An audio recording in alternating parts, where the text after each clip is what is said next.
Today on the Topping Show, Bud Light Dust Off Boost tweets remains dusty with fake replies. Best Buy banned Christian rights as more discrimination is revealed. Target investors are suing the company for their Pride Month business blunder, which crashed their stock. Elon Musk versus Mark Zuckerberg match is developing.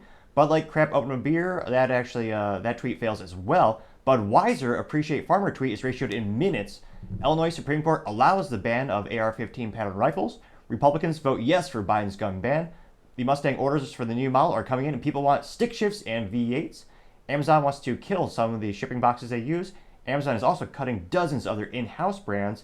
Dunkin' Donuts to make spiked iced coffee and tea. And Chrysler and Stellantis, well, they turned down the UAW offer as negotiations between the union and the automotive companies heat up. All of that and much more on The Topping Show.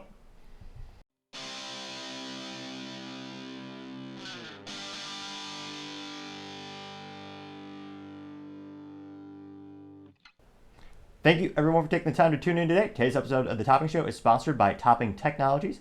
Topping Technologies is an IT value-added reseller and services company with a special proficiency in IT security. Heck, I see their founder at least twice a day. Gotta say, he's quite handsome and brilliant.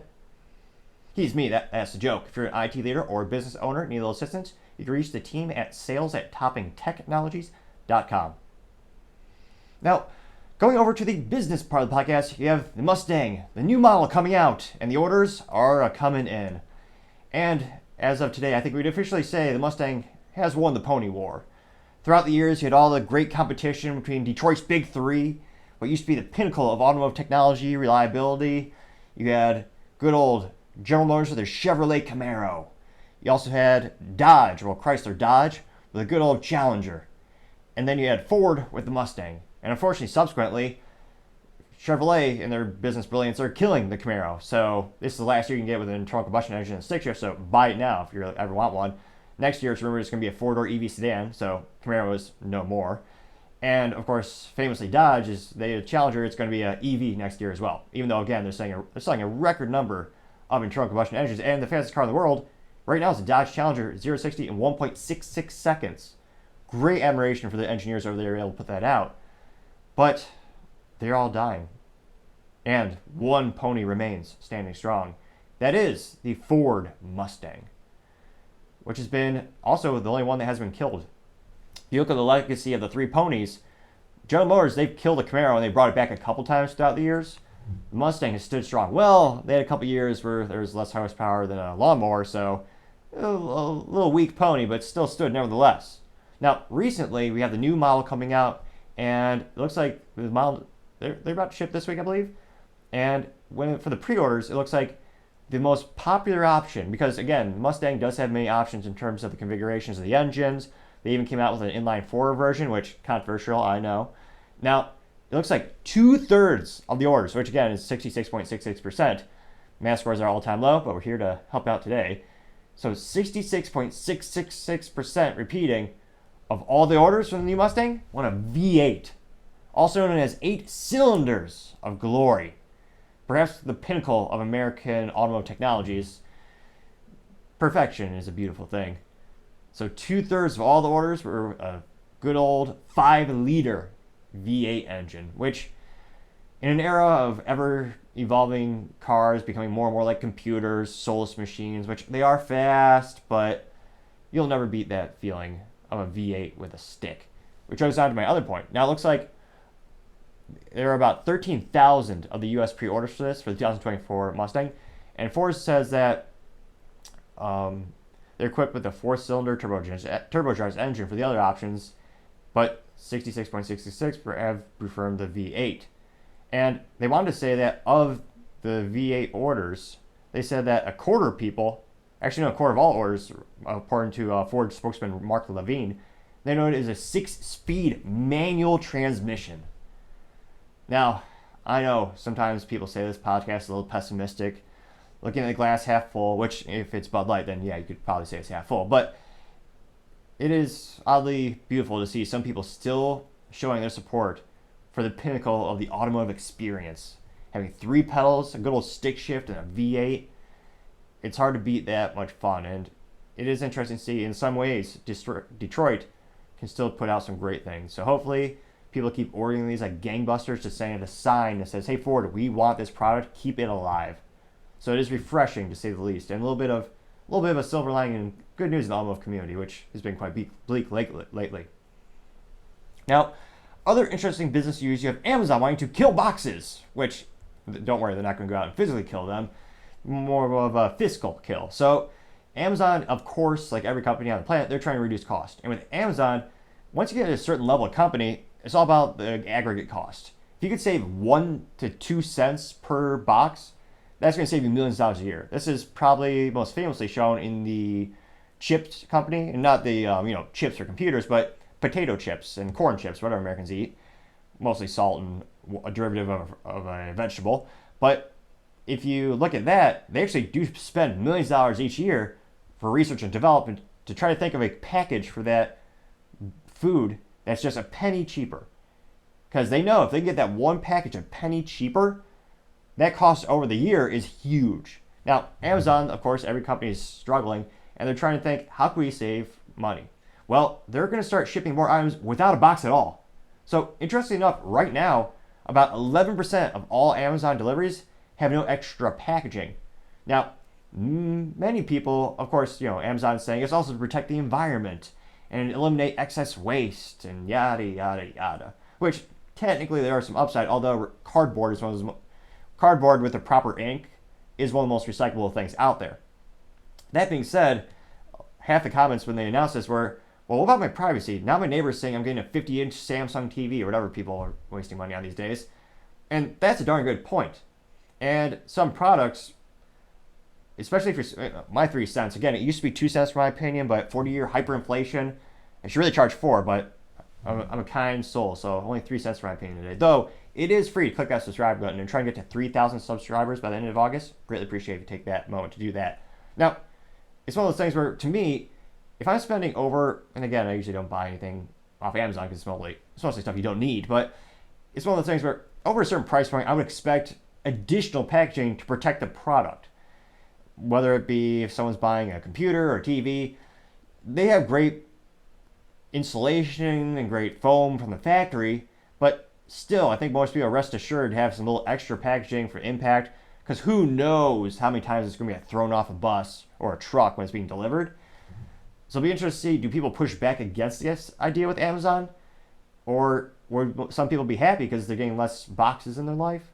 Let me know in the comments, would it be a pet peeve for you to get an Amazon package where you get it, it's the original product, but it's got gouges taken out of the side because it's hitting crap and it's got scratches all over? That to me, it seemed to be a way to decrease the customer experience. But we'll see if people revolt or if they don't mind. Other interesting business news, you have Amazon cutting dozens of their house brands. Now, this is interesting because they claim it's for cost. Some people are claiming it's for cost. I don't believe that, because historically, one of the best things a business can do in terms of increasing their profit margins is to have their own private label or own white label. It's their own brand that they control, gives customers an incentive to go to their store because they can only get it at that store. You see this with Walmart. They call it the Great Value brand, which is the brand that they own, and they either directly or indirectly manufacture the product. More often than not, it's a white label issue or a business situation where they're paying sometimes the same manufacturer for, like, let's say raisins, and they're just putting it in a Walmart box at a discount. And it's a win-win in terms of the person making the raisins, because they get both sales, the premium one, which comes in, the one that everyone knows, the raisin brand, and then they come with the Walmart one. So they're capturing both parts of the market, the people who are more price sensitive, who are buying the store version, as well as the people who want the actual brand behind the raisin company.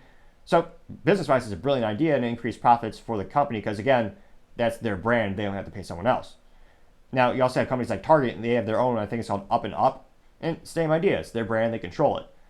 And Amazon famously have developed their own private brands. Although, interestingly enough, according to an article over on the New York Times, they were saying that over the past year, the company has decided to eliminate 27 out of 30 clothing brands alone, including private labels such as Lark and Row, Good Threads, and Daily Ritual. And as those brands are phased out, only Amazon Essentials, Amazon Collection, and Amazon Wear will remain in the clothing sector. So it'll be interesting to see why, if those are more often than not more profitable, then why would they get rid of it? Well, there's a lot of rumors that antitrust is the real reason. And you see this with a lot of companies when they get to a certain size, they actually start to spin off divisions or close down divisions because they're just worried there might, just the whisper of an antitrust lawsuit or an antitrust interest in the government, that gets them quite concerned because they don't want to have a situation like AT&T. Back in the day, AT&T, it was one of the largest companies on the planet, and the government, I believe I forget it was the 80s, but they forced it to be, famously, they broke it up into dozens of separate companies. Now, ironically enough, fast forward, now AT&T is again one of the largest ones, but it's one of those things where the businesses don't want that to happen. So a lot of times they'll do the voluntarily thing without being told. They just start to do things like this. So that's the real speculation people are coming across when they wonder, why is Amazon getting rid of these? So it'll be interesting to see. Let me know in the comments, do you think it's because they're trying to cut costs, or is it because they're trying to maybe get ahead of the game when it comes to antitrust lawsuits or antitrust, where they can say, hey, we don't play in that area anymore. We only play in these areas. So it'll be interesting to see for their business where they go from there. But I was going to say, one thing is probably for certain, Amazon's not going away anytime soon overall. Now, other fascinating business news, you have Dunkin' Donuts coming out with spiked iced coffee and tea, which is something I don't think anyone ever asked for, but a fascinating concept in and of itself. Now, it looks like the good old Massachusetts-based chain, they're going to launch those spicy drinks. They're speculating within the next couple of months. There's no official launch date, but they do have the website up and running where they are going to have, it looks like spiked iced coffees in 4 different flavors. They'll have original, caramel, mocha, and vanilla, while teas are also available in slightly sweet, half and half, and strawberry dragon fruit, and mango pineapple flavors. The coffees will have a little bit more booze with a 6% alcohol content by volume, while teas will have an ABV of 5%. And they also go on to say, while Dunkin' Spiked offers 8 flavors, only 5 have received a label approval: original and vanilla iced coffee and slightly sweet, strawberry dragon fruit, and pineapple. Now, interestingly enough, looks like they'll be coming in cans. And since it's so early, we don't know the prices yet. And, they go on to say, this is according to the New York Post, they're the largest coffee company. They have over 10,000 locations in the U.S., and they're speculating these offerings will be coming next August 2024. Now, all this being said, it seems like a bizarre concept, because to me, my 3 cents used to be 2 cents, but 40-year hyperinflation. But to me, the whole concept of Dunkin' Donuts is fast, cheap coffee. Even faster than McDonald's, some might say. But you don't necessarily go there to get a buzz. I don't know if they're speculating they're going to sell these. I mean, they're mostly known as a drive-through, so it'd be a little bizarre to sell alcohol through a drive-through, culturally speaking. I know depending on what state you live in and what your local municipalities allow, you can do that if it's a closed container. But maybe they're going to sell these at liquor stores? And that is certainly a business model where you have many big brands, from TGI Fridays to Black Rifle Coffee, where they have their own stores, but they also actually put them in grocery stores and Walmarts and Targets, what have you. But in this regard, it's a very interesting idea. Oddly enough, a coffee idea that Starbucks didn't beat them to, I think, which says something in and of itself, perhaps. But where do we see this being positioned in the market? And you're not going to go and get this in the morning while you're getting your coffee, I wouldn't think. It's much more of a leisure. I guess if you're an alcoholic, you might, unfortunately. Not a prudent decision, but I don't see this. I don't really understand where they see this falling. Maybe the weekend you can relax with Dunkin' Donuts spiked iced tea, and perhaps they'll sell this at liquor stores. But also, you have to take this into account. If they want to sell these at their own stores, they need additional liquor licenses. When it comes to the transportation and sale of controlled substances, whether it be alcohol, tobacco, or firearms, there are huge regulations. That's why, for example, if you go to a UPS store, you can't ship tobacco. Not because it's a law, it's because the stores are their individual franchise locations, and they don't have the proper paperwork because they don't want to pay for the license to have that ability. Same thing with shipping ammo or butane, little lighter fluids. And same thing with alcohol. They can receive them at the stores because they're not selling a service. I think that's the idea behind it. But that means if they want to sell these at all the Dunkin' stores, and they have a lot of them, they need a liquor license. Depending on the culture of the municipalities where you are and the laws and the politicians, that can be very easy or near impossible. There's some places that they actually limit the liquor license by just a total number. Regardless of the quality of stores around them, it's just, we're going to only have 10 bars or 10 liquor serving establishments in this county, what have you. So, given that, that's a pretty big bar to climb. I don't think they would want to sell it in the stores. So perhaps this will just be extra revenue by selling this through, the Kroger's and all the grocery stores. But a very bizarre idea. Let me know, would you ever buy spiked iced tea mix pack from Dunkin' Donuts? Which, in terms of marketing, they get an F- for changing their name from Dunkin' Donuts to just Dunkin'. It almost makes me sound lazy. So you can't say your whole name? I mean, that's as ridiculous as someone going by Nick Topping just being called Topping. Like, who would do that? Oh, I digress. Now, going over to the culture part of the podcast, you have Bud Light tweeting again and crashing and burning yet again. It's almost like a bad TV show. You almost can't look away. Now, this specific one was called Bud Light Dust Off Boots. And it was a tweet, and of course it was quite dusty with, of course, a couple fake replies. Now, this was, and all these numbers for the statistics on, the views, the likes, the ratios, were all taken within 4 days of the original tweet. And looks like it was the first week where Bud Light showed a poster of a guys in a band saying a backyard tour, enter to win tickets. So there was a lot of incentive for people to post saying, yeah, I want free crap or free tickets for this band I've never heard of. And the original post did get 114,000 likes and only got 114,000 views and only got 169 likes. Now, math, again, test scores in the United States at an all-time low. We'll do a little bit together today and learn. That's 0.15% liked. And yeah, that's not so great. Now, I did some looking, and there were a couple positive responses, but again, I feel like they're not authentic. Now, these people, some of them are real, some are bots, but the first positive response was someone called Danielle Wade, and she said she tried to enter but got an error, which does not make them look good at Bud Light. They can neither do beer nor simple sweepstakes or website development, apparently. Now, I looked at her profile. She's not like a Bud Light enthusiast. She just enters every single free promo there is on the planet, which again also begs the question, why do companies keep doing those types of promos when it doesn't seem to increase the brand loyalty if this person just goes all around the whole planet looking for freebies? Now, the more interesting responses came from the people who are critical. And of course, Bud Light did get ratioed in minutes, though the statistics were all taken days later. Now, the most positive response to this Bud Light, hey, here's a backyard band tour, come see us or get the free tickets.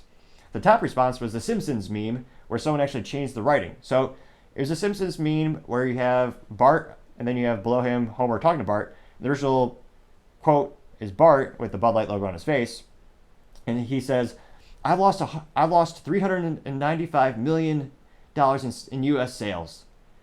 And below him, Homer goes, you've lost $395 million in sales in the U.S. thus far, unquote. Hilarious, brilliant, and quite comical to say the least. Now, that particular tweet got 5,070 views and 455 likes. A little bit of math, drum roll please. That gives us a count ratio of 8.97% light, which is astronomically better than 0.15. The Bud Light business blunder continues to be entertaining and appears to see they can't learn. Now, another top tweet responding to that was a response in which they changed the back. There was the original, they had the picture of the band where it says, the backyard tour, and they did a Photoshop, and they put Dylan Mulvaney in the middle, and they said they changed it to backdoor tour. A simple yet amusing pun, which I can surely appreciate because that's pretty hilarious. Now, that particular response got 4,301 views and 247 likes. Still more likes than the original post, with a fraction of the viewership. That got 5.74% liked. Now, the last top review that I thought was quite amusing, or tweet that was quite amusing, although now they're really able to cite from Twitter to X.com or X, as well as instead of tweets, it's just post, and now this isn't a tweet, it's an X. Perhaps a good pun for X marks the spot for this good comment. Now, this one comes from an individual by the name of Jared Wilkins9, and he said, quote, found a new straggler in the basement fridge, unquote, and it was a video of him with his two Bud Light bottles in the dirt, and he threw a rock on them and they exploded. Now, that got 6,288 views and 449 likes, giving them a good old ratio of 7.14% light. Yeah, they're not doing so good.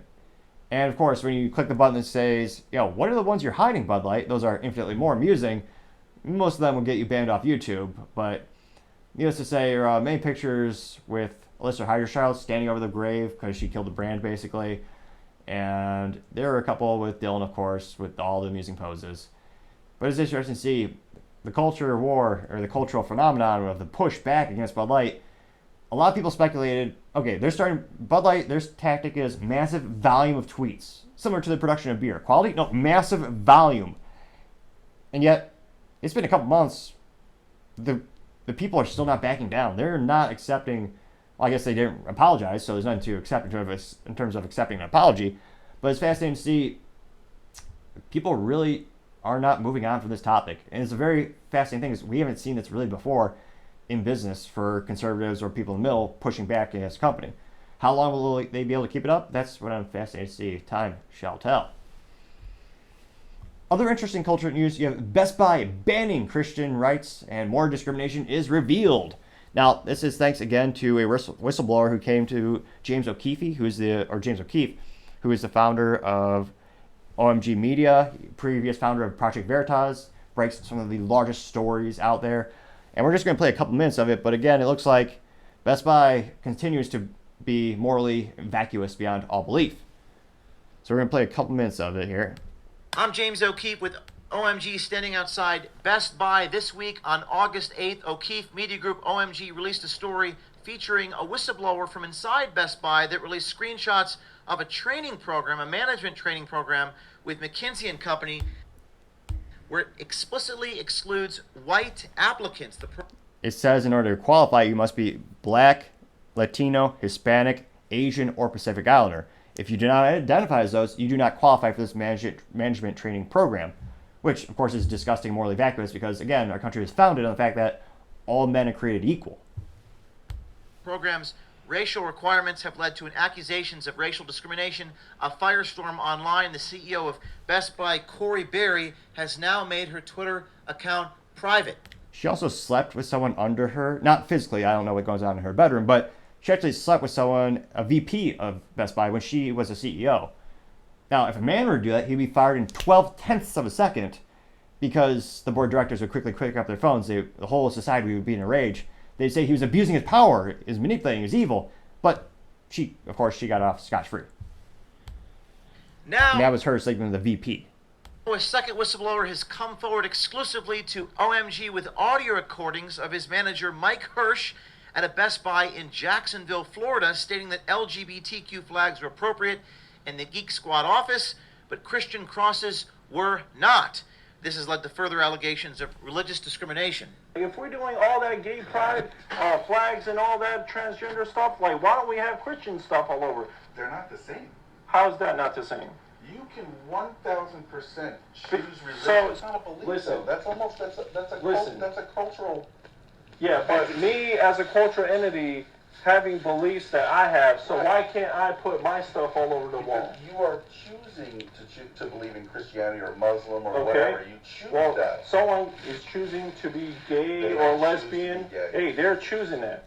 Enis Sujak, a Serbian immigrant and Best Buy employee in Jacksonville, Florida, recorded the conversation with his manager, Mike Hirsch. I spoke with Enis about his situation. He's decided to go public. Very brave, very courageous individual. Here's some of that interaction. That is our manager. His name is Mike Hirsch.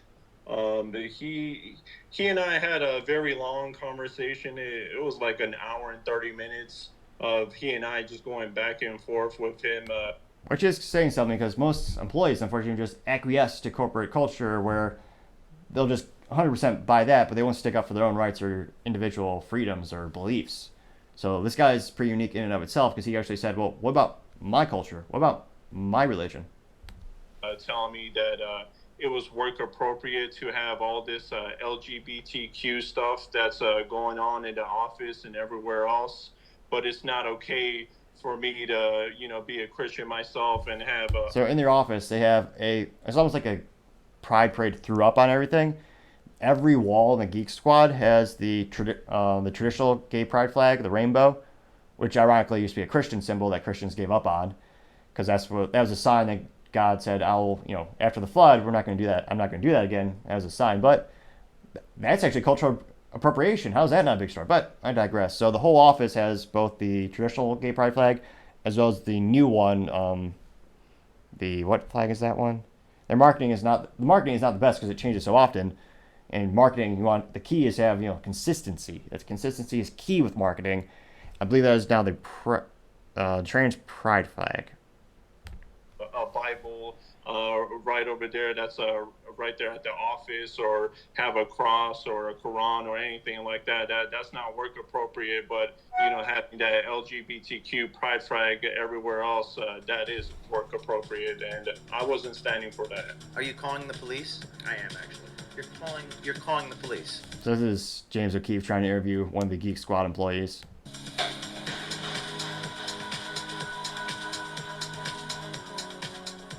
Taking issue with the materials he saw on the walls, the LGBTQ materials in the morning meetings, he objected to it and walked out as they required his attendance at these morning meetings. Are these meetings about how to sell a new crappy washing machine or a new mediocre TV that people don't need?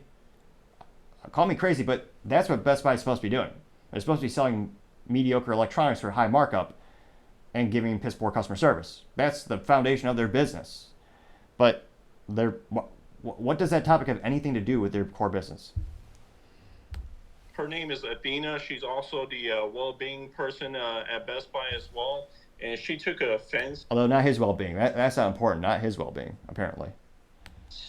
To how I handled the whole situation of just kind of walking out as she was trying to teach us about the LGBTQ history. So she ended up putting more pride flags because of me walking out. Just for spite, which, ironically, I can't help but see that theme more and more with certain flags. This is coming from Best Buy. Last week it was revealed a store in Texas, a Best Buy store in Texas. Inside the store, they had they, them, some pronoun flags and pride flags. They didn't have an American flag or a Texas flag, which kind of shows their priorities. And you walked out of there. How did that go? Athena was teaching about the history, and you just walked out. Did you say anything? No, not at all. I didn't say anything. I kept it very respectful. That's how I do things in life. I keep it very nice and professional. Me and my partner, we ended up walking out. We went to our truck and we took care of our clients. Apparently, man, that's a crazy idea. Taking care of the clients. What do they have to do with it running a business?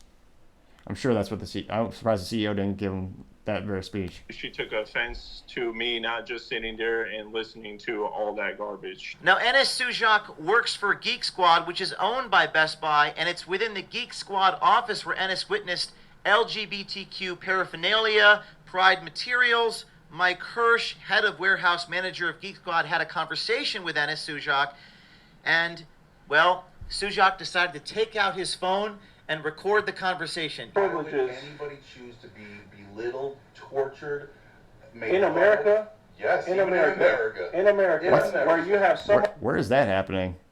much freedoms and rights around here. They get special privileges. They get a whole month to themselves, bro.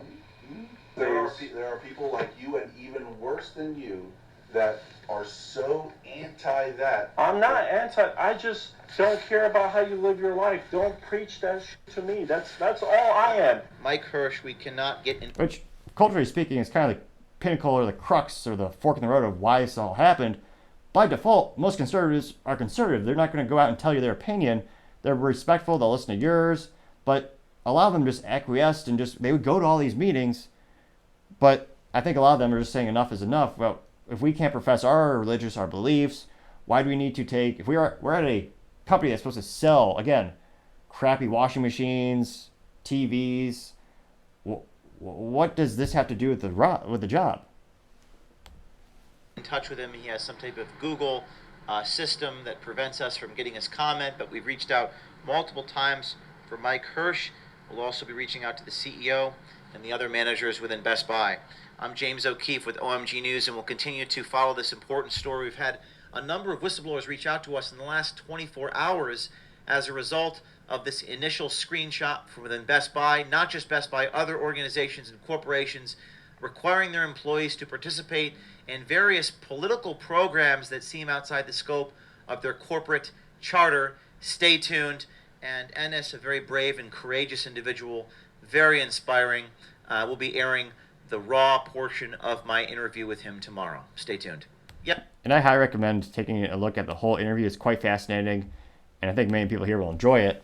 Now, culturally speaking, it'll be interesting to see. We talked about last week where you had hiring practices in which they actually have companies saying in their job description whether they want someone who is quote-unquote not woke. And now you have companies like Best Buy where coming to the service, they're very pro-trans, very pro those social issues or social philosophies, whatever you want to call them. Do you think they're going to start actually being more transparent during the hiring process to decrease the amount of employees who don't agree with that? Because having this employee in this situation, it doesn't seem like anyone's happy. Best Buy is embarrassed because this turned out they're kind of showing how racist they are. But this employee is not happy because he's having to spend time learning about their culture and not learning about the latest warranty on an LG fridge, which I would say be 1,000 times more important for their daily job. So it'll be fascinating to see how much hiring practices change, and do people start to boycott Best Buy, as it seems perhaps finally the last group of people you're allowed to make fun of in the United States, Catholics and conservatives, they're finally starting to speak up. Will companies acquiesce and start treating them with a modicum of respect? It'll be interesting to see, but time shall tell. Now, other interesting culture news, you have Target investors suing the company for their Pride Month business blunder. Now, it seems like there finally might be a price to pay. Now, winding back the clock back a couple months, you had Target. They actually hired a Satanist. Now, I don't mean that metaphorically or being bombastic. This is quite literally someone who profoundly professed they were a Satanist, a designer from the UK, and he looked like one as well in terms of his look. Now, he actually produced pins that you can buy at Target stores with a picture of Satan, and it was a pin that says Satan respects pronouns. They also had a bunch of Pride stuff for kids, which again was a deviation from other years where they had a Pride section for adults. But then this year they had the kids stuff, and they also had the tuck-friendly swimsuit, which is a swimsuit that was made for women, but now they want to sell it towards trans women or men, I forget, trans women or trans men, where they actually have space in the swimsuit to tuck your junk. A fascinating fashion idea, some might say. But yeah, that caused a lot of backlash. They actually moved the displays to the back of the store because people spoke up and they said, well, this seems highly inappropriate to have all this, especially in the child's eye view where the kids can see it as well. Why is Target targeting kids? So that led to a huge backlash, and the stock precipitously dropped billions of dollars. Now, overall, if you look at the historicals for Target for the year, they've also dropping as well, partially because they have a company culture of not stopping thieves, and it's estimated they're going to lose about $400 million. Yes, $400 million because of theft this year. Other stores have that same issue as well, a big cultural issue in the United States that someday should be addressed for a myriad of reasons. Now, because Target made the business decision to buy those products, to stock them in the store, and support those causes, well, now the shareholders are saying, well, it seems like you're more of an activism. You're just an activism company. You're not putting our needs first, which is something that people they should have been suing these companies for probably a decade. When you think about all the companies that are making decisions based on social issues and not the shareholders, who the shareholders are investing in the business to make a profit. That's the whole point of being publicly traded. Now specifically, this lawsuit was filed last Tuesday by American First Legal and co-counseled by Bowden Gray PLLC and Lawson Hunt Gonzalez PLLC on behalf of investor Brian Craig in Florida. And he is alleging that Target cost shareholders lost billions of dollars because of its LGBT, ESG, and DEI policies specifically. Now, the lawsuit accuses Target and the board of directors of betraying, quote, both Target's core customer base of working families and its investors by making false and misleading statements concerning Target's environmental, social, and governance, and diversity, equity, and inclusion mandates that led to the disastrous 2023 child and family themed LGBT Pride campaign, unquote. Now, it'll be interesting to see, in terms of individual fiscal damage, this will not have any effect on Target. Fiscally speaking, he owns about 200 shares of Target stock. So even if they just bought them out at the current market rate, their shares are going for about $130. So again, that's not a lot of money in the grand scheme of things for this individual case. But if he's able to actually prove it and they settle in court for that guy, all of a sudden every other shareholder is going to go, wait a minute, I'm entitled to that as well because you screwed me over too with this campaign.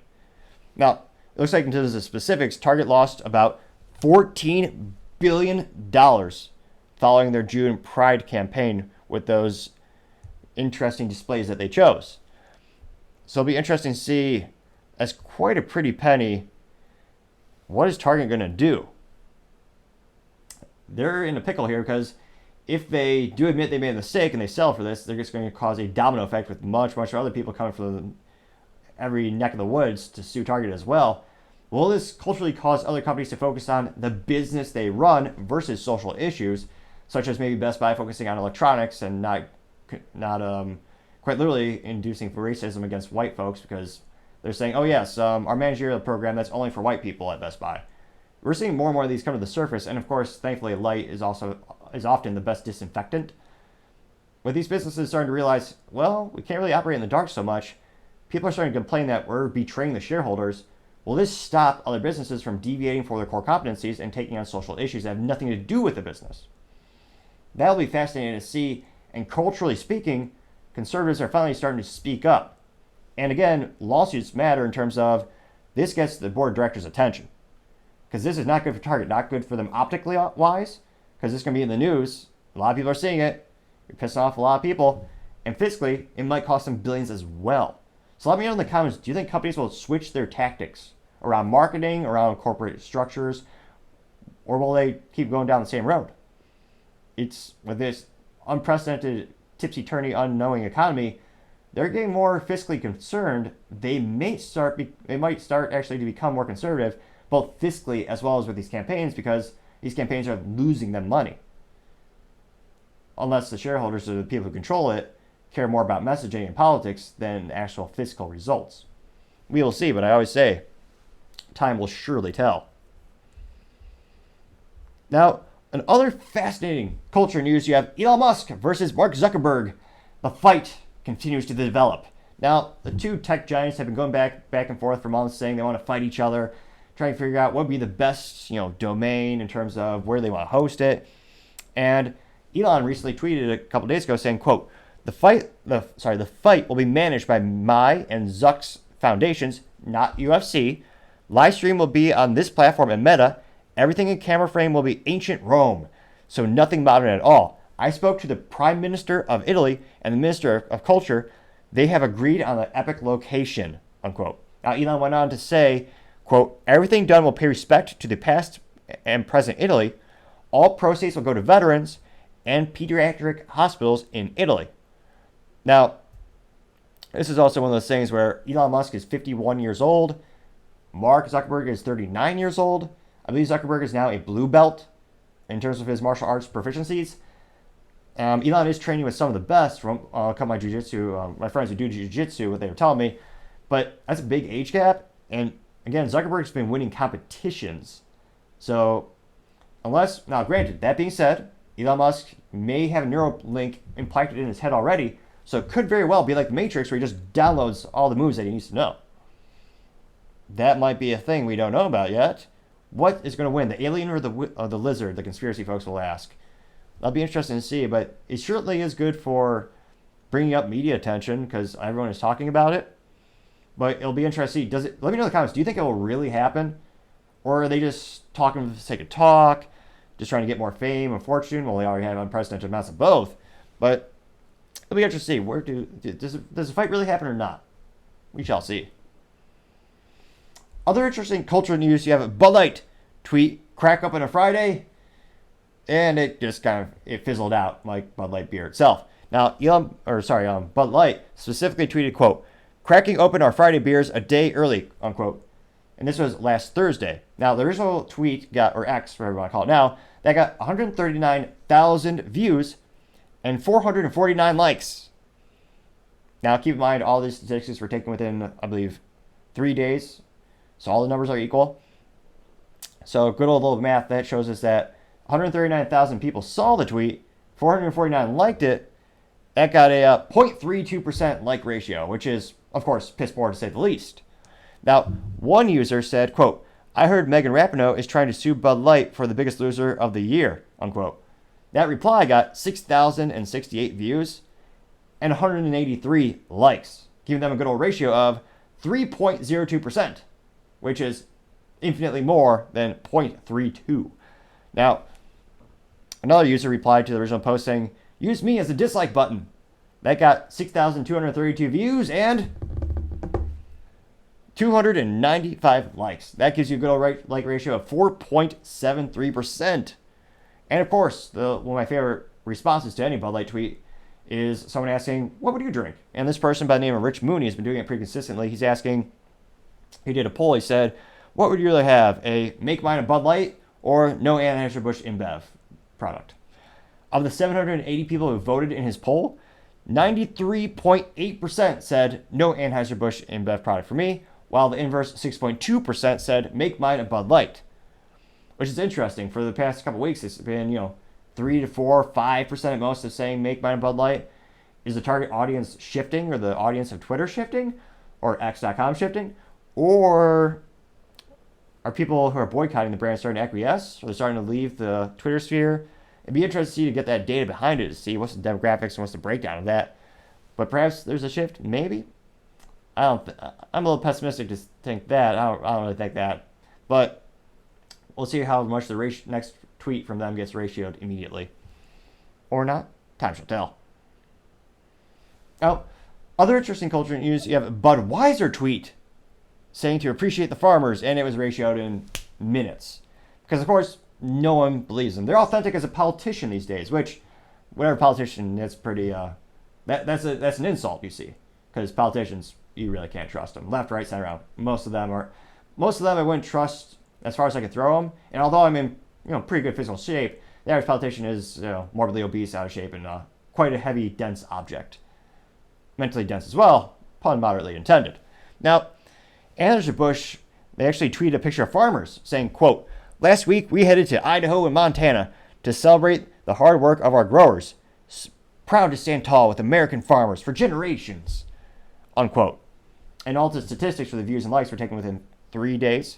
Now, the tweet only got, and I say only because Bud Light tweets get a lot more, it's a separate profile. This tweet got 26,000 views and 163 likes. 0.62% of people who saw it liked it. Which I can't help but think that's all 163 employees that are left at Anheuser-Busch and Bud Light. I'm kidding, they have a little more than that for now. Now, the top response was from Ryan Treefiddy, spelled Treefiddyve. Treefiddy. I can't help but wonder if he's perhaps he owns a tree farm or he grows trees for a living as well, perhaps. Now, his response was, quote, 96% of Idaho and Montana populations don't want you here, unquote. Now, that response got 1,096 views and 73 likes. Now, 73 likes might not sound a lot. It's actually just a little bit less than half what Anheuser-Busch got, but that's a 6.66% like ratio, which is pretty damn good. So, originally, the people who liked the Anheuser-Busch tweet, 0.62% liked. The response got 6.66% liked. Now, it's also a pretty damn accurate tweet. Now, as this has become a political issue with most people on the right, politically speaking, disagreeing with Bud Light's idea of hiring a trans activist as their spokesperson or a spokesman whose average audience is in their teens, they didn't really think that was a prudent business decision or appropriate. And you have people on the left who think it's a great idea, apparently. Well, not all left. And then you have some in the middle that are like, why are you trying to make beer political? This is annoying as hell. Now, politically speaking, look at Montana. They're pretty darn red. It's one of the reddest states in the union. Red being they vote Republican. So, politically speaking, that's accurate. They don't want them there. And interestingly enough, a couple of other responses are kind of saying, well, yeah, it's probably because the 6% of people who do want you there, they're all the farmers that are actually making the hops for you, perhaps. Now, one of the top responses was from Vocal, VOKL, who said, no one wants your, quote, they, them, unquote. Now, this got 814 views and 38 likes, which again, 38 isn't great, although it does rhyme, so it just sounds cool. That's 4.67% liked it. Now, of course, there are a couple more. One of the most amusing ones was a picture of a Bud Light beer in a cliche ballpark cup. It said Bud Light on it, filled with beer, and it had a hot dog with the middle drawn out. And it said, official straw of Bud Light. And that got 174 views and 14 likes, which is an 8.04% like ratio. Now, culturally speaking, interestingly enough, Anheuser-Busch only has 64,000 people following the company profile, which also goes to show you the amount of interest about a company is usually precipitously less for a holding company or parent company. Bud Light, on the converse, has hundreds of thousands of people who follow the page. And that's where we're seeing most of the pushback. This barely got media's attention at all because the volume of people following Anheuser-Busch online is pretty small. And some people who aren't, maybe business, they're really not into business, or many people don't realize what brands own each other. Very few people know Anheuser-Busch InBev actually owns Michelob Ultra, yet alone Shock Top. Oh wait, they sell Shock Top and 8 other brands because of their business blunder. So instead of having 52 brands, they're precipitously dropping more and more as they continue to struggle with the Bud Light boycott. Will it be able to slow down and reverse the trend? I'm highly skeptical, but I always say, time shall tell. Now, going over to the political part of the podcast, you have Illinois Supreme Court upholding the ban on AR-15 rifles. The most popular rifle in the United States, with over 50% of every rifle being of the AR-15 pattern, which is ironically invented in California by Armorlight Company. It's called Armorlight Rifle, AR-15, and it's the most popular rifle, but Illinois wants to ban it. Now, this is according to Reuters. It is a recent article that came up, and Illinois, again, one of the most totally not corrupt, morally vacuous. The city of Chicago is a great place to live and start a business out here. That was a joke, you see, because it's been politically one-sided for about 95 years now, and crime rates, poverty rates, they're, it's about the same. But people there like it, apparently. Now, it looks like the Illinois Supreme Court specifically upheld a Democrat-backed ban on assault-style rifles and large-capacity magazines after a deadly shooting in Chicago's Highland Park suburb in 2022 that left 7 dead and dozens wounded. Now, do they care about the regular inner-city shootings that happen every day, which statistically are the most dangerous in the United States? No, they don't care about that, but this they care about. They'll manipulate and they'll use it for their political gains because they are morally vacuous, in my opinion.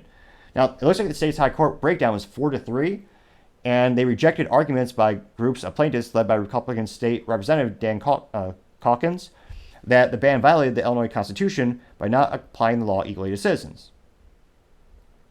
Now, it looks like Illinois' governor, which of course they're never corrupt or ousted, they're always high standards up there. Their governor J.B. Pritzker, in a statement calling the ruling, quote, a win for advocates, survivors, and families alike because it preserves the nation's leading legislation on combating gun violence to save countless lives, unquote. Even though every study done about the topic has shown it has no effect on mass shootings, no effect on these crimes.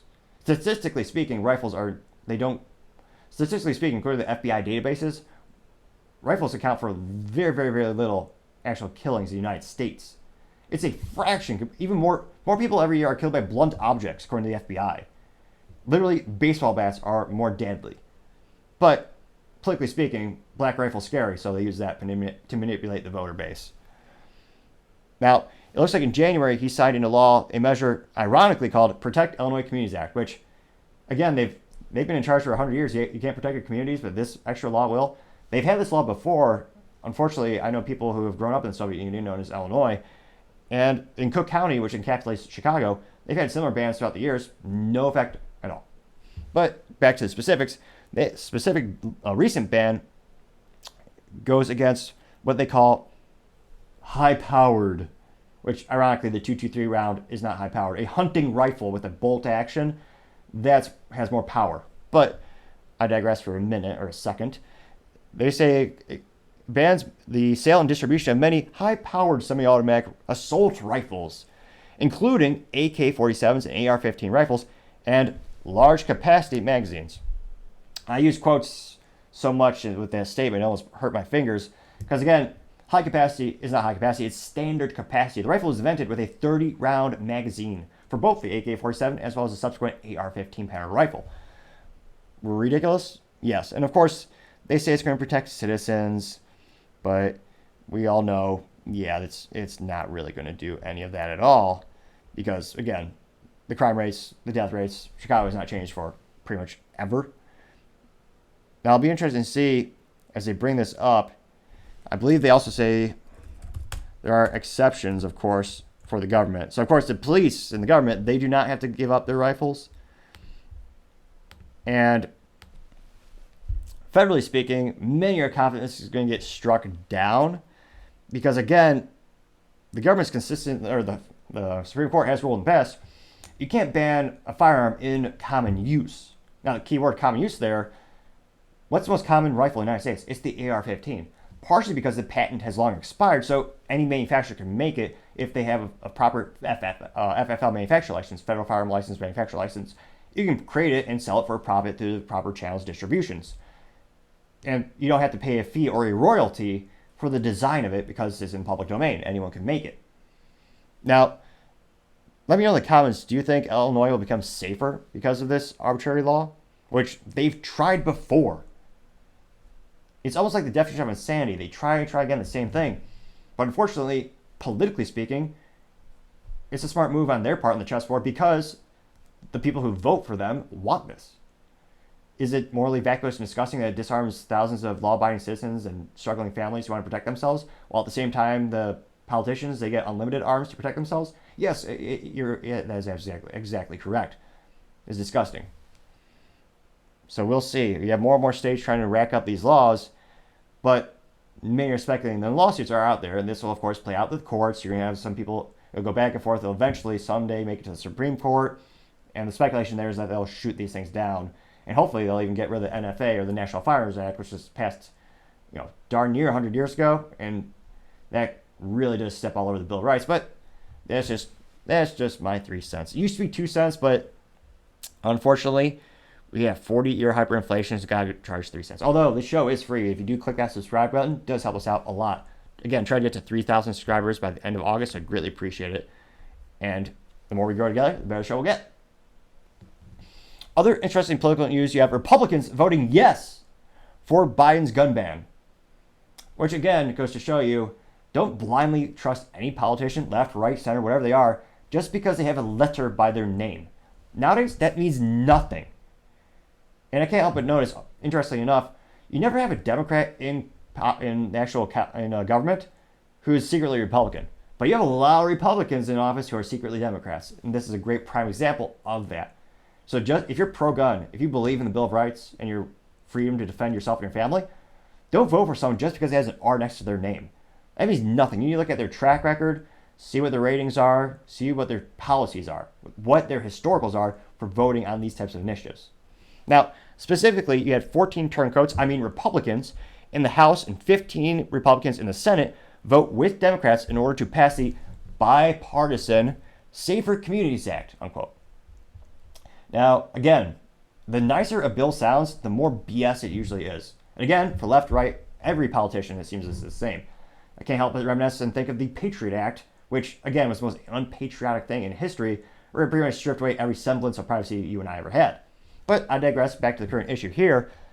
And of course, you have the human turtle known as Mitch McConnell, who, again, he's done a couple of good things throughout the years, but stuff like this really is just disgusting and morally vacuous, in my opinion. Mitch McConnell said he is, quote, proud to support, unquote, this. Which, this is exactly the definition of a Trojan horse, or perhaps the no longer just theory of the slippery slope. It's more like the slippery slope rule. Because again, you give them an inch, you get they take a mile. Another great metaphor, which unfortunately is all too accurate to these types of situations.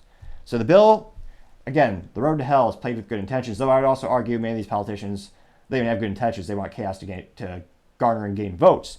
But this specific bill, and again, the devil is in the details, or in the government, depending on your beliefs, but it changed the definition, importantly, of a firearm dealer to include not only people who sell guns as a primary mode of income, but also anyone who earns a profit selling a firearm.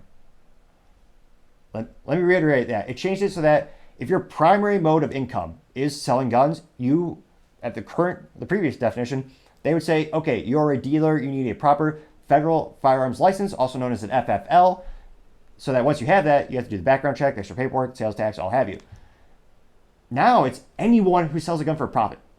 And again, pretty much all, again, this is not financial advice, but most guns appreciate in value if you take care of them, especially if they have historical provenance or they're an antique or a uncommon variant.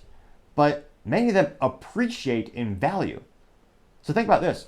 If you want to sell your little sister, or if you want to sell your son your grandfather's bolt-action rifle, well, that means you're making a profit, which means, legally speaking, with the new law, you must file the paperwork, become an FFL. If you use your home address, that means you're open up to fund inspections at all hours of the day.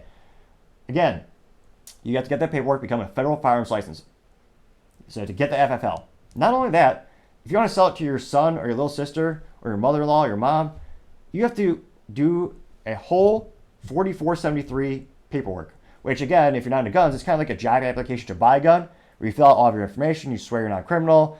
It's a federal document, which, of course, if we lie in that document, that's 15 years in prison. However, if you're Hunter Biden and you lie in that document, you basically get off scot-free.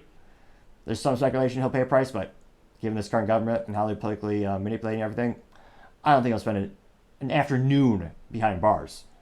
So again, at 4373, you have to have your mom fill that out, or your daughter, or your son fill that out.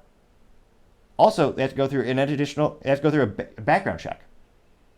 Now, this is, again, one of those things similar to the V8. The government isn't technically banning the V8, but they are increasing the tailpipe emissions for fleets, so if you don't hit that number, you can't sell cars. So, it's a de facto ban. Same thing here. Legally speaking, they cannot get a universal gun registration. That would be a phenomenon where the government knows every single serial number of the firearms that you have. And if you look at historically, Ted Cruz famously said, in one of the few kernels of truth that he's had throughout the years, it's true. There's only two reasons the government wants to know the serial numbers of your firearm: to tax them or to take them. Those are the only two reasons they want that data.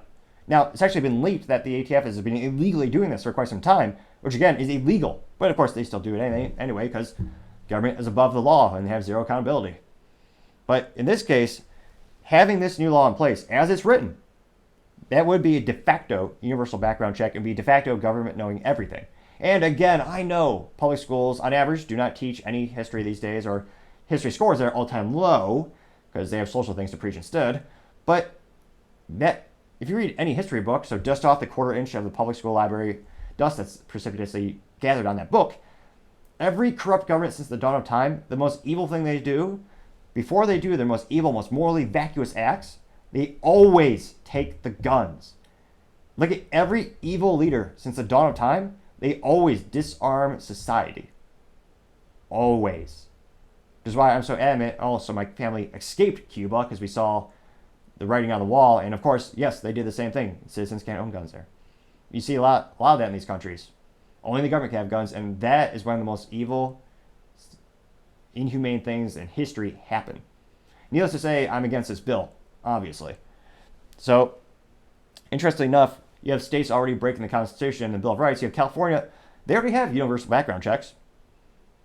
Has San Francisco gotten any safer? No, it continues to have one of the highest crime rates in the United States.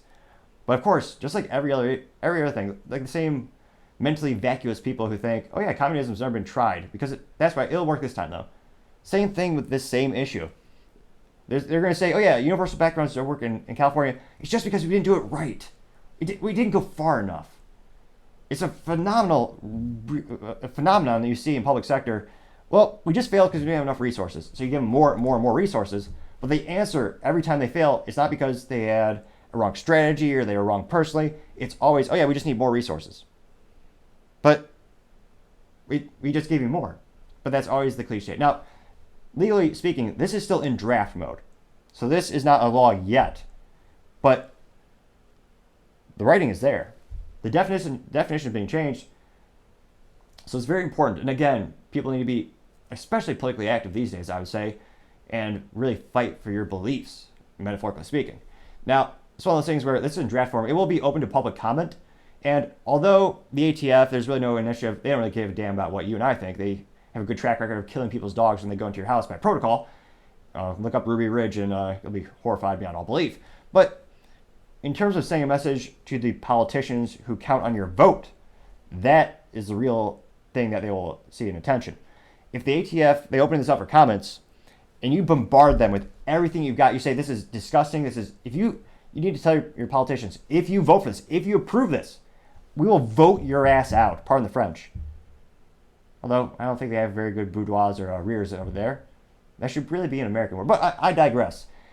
Let them know they will not earn your vote if they go with this. Pay attention to those 15 and 14 Republicans. If you voted for them before, you need to let them know, no, you're not going to get my vote again. In fact, we're going to primary you. We're going to have someone compete against you. We're going to oust you. We're going to use all of our efforts to get you out of office and get someone else. We're going to elect a better candidate who more accurately represents what we stand for and the Bill of Rights. And I really hope that does happen, because again, the greatest horrors of mankind always happen when they take your rights away, especially your right to defend yourself and your family and your community. And for now, I digress. Now, going on to the business blunder of the day, we have the United Auto Workers. They're going up against the Big Three, and the debate is heating up. Also, a slight alteration of my last statement with the UAW from a previous episode.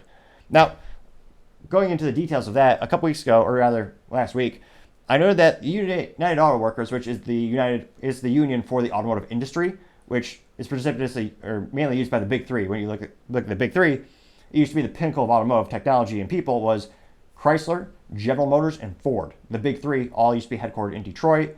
GM is still headquartered in Detroit. You still have Ford technically headquartered over in, what was the Hills? It's actually a suburb, but of course they have operations downtown. I digress. It used to be the pinnacle. Actually, it used to be the most richest, successful cities in the world until they had the cultural demise and business demise. But I digress. During the show, I said the UAW didn't give enough concessions during the 2008 bankruptcies, which they did give some. So that's why I need the qualifications. They did have some concessions. Now, when I was speaking with someone, again, this is anecdotal evidence from a commentator, they noted that from their experience, they said the cost of living, and this is from them, quote, the cost of living currently, this fight inflation, we know what inflation is looking at with these days. So apparently they gave up a cost of living adjustment. They also claim that pensions, no workers hired after 2007s will have pensions, period. That statement I'm a little confused about, because in the latest draft between the UAW and the specific automotive group Stellantis, they're talking about altering the pensions. So I need more clarification. Let me know in the comments, but it sounds like some of them might still have it. And then he said, another comment was, 3, the UAW allowed workers to be hired at lower wages, which that just sounds like diet communism. We're going to allow you to hire people at lower rates. Why not just hire the best for the business or the best for the market? Well, no, you must use the union. So I do apologize for I didn't take those comments into, or I've spoken in absolutes, and apparently only the Siths speak in absolutes is what I'm told. I'm a big fan of Star Trek. I'm just kidding. I know it's Lord of the Rings, but I digress. Calm down. I know it's the Wookiees in Star Wars. Now, with this recent one, you have Chrysler's parent company, Stellantis, which they bought out most of the companies in Europe, and automotive companies.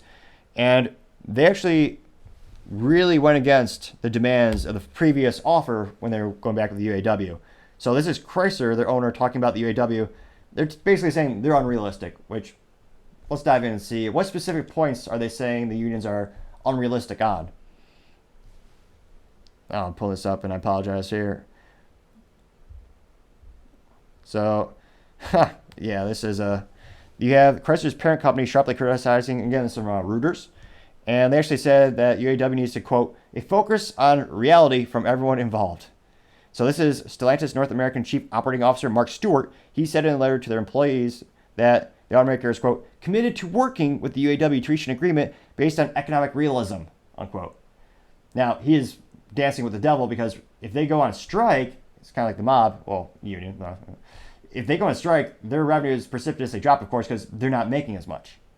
And although they're transitioning to EVs and robots, which will subsequently decrease the amount needed from the unions in terms of headcount, they're still very much forced to be dependent on that labor group.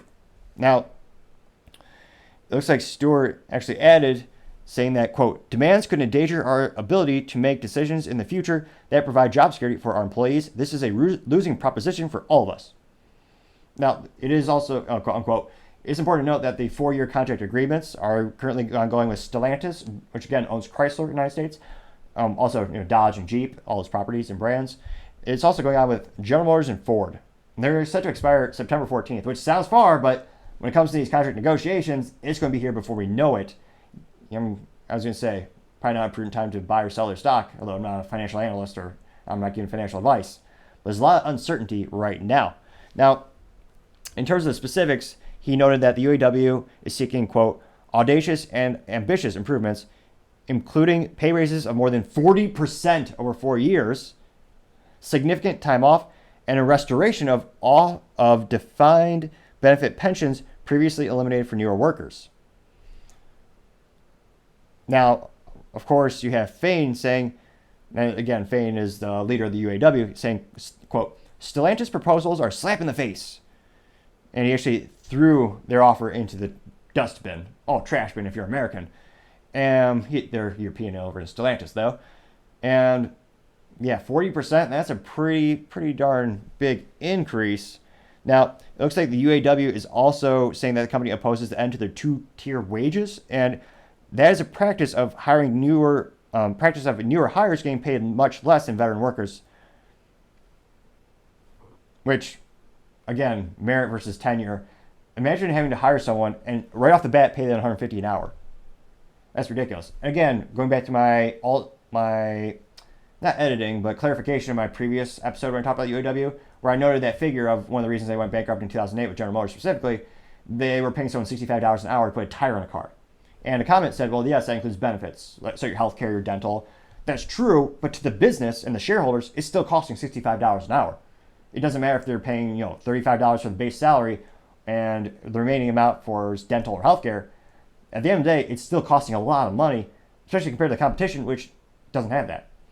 Now, it looks like 2 people briefed on the matter told Reuters that this week's automakers have estimated the UAW's contract demands could raise the current mid-$60 per hour rate to more than $150 per hour.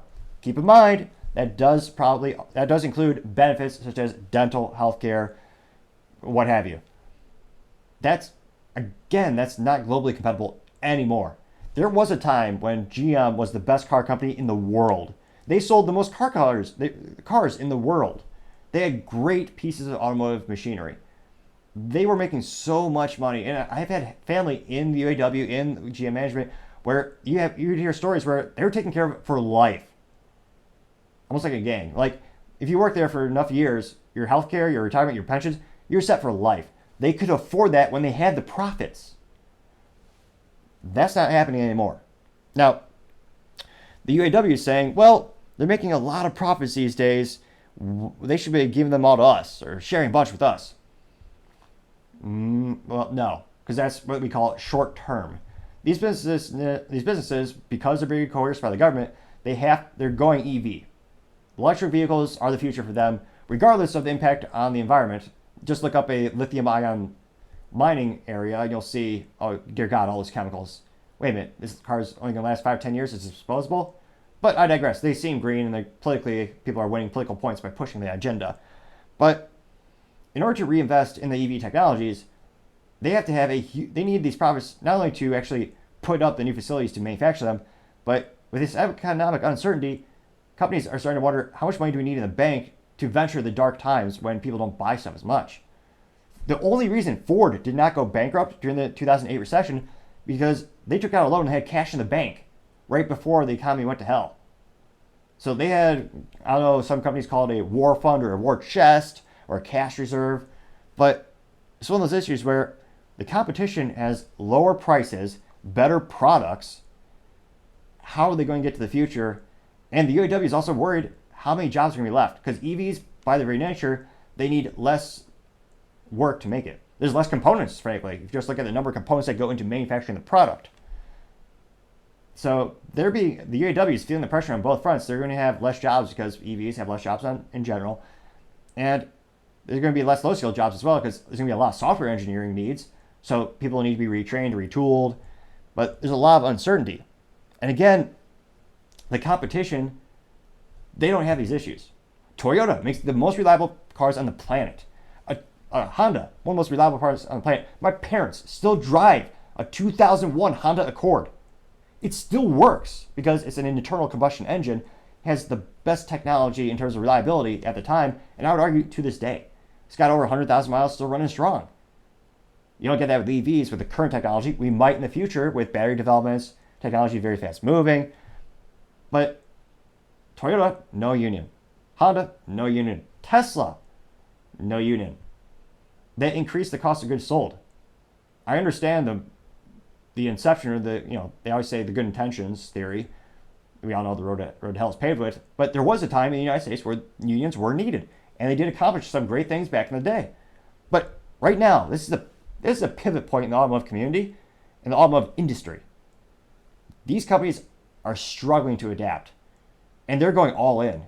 So if they're wrong, they're going to go bankrupt. And in this move, they're going to need more money than they could ever possibly fathom. You talk to Mary Barra, or you listen to her interviews, the current CEO of General Motors, and I reference that point because I've done more research on that company than the others, just because I used to be an avid fan of what they used to make.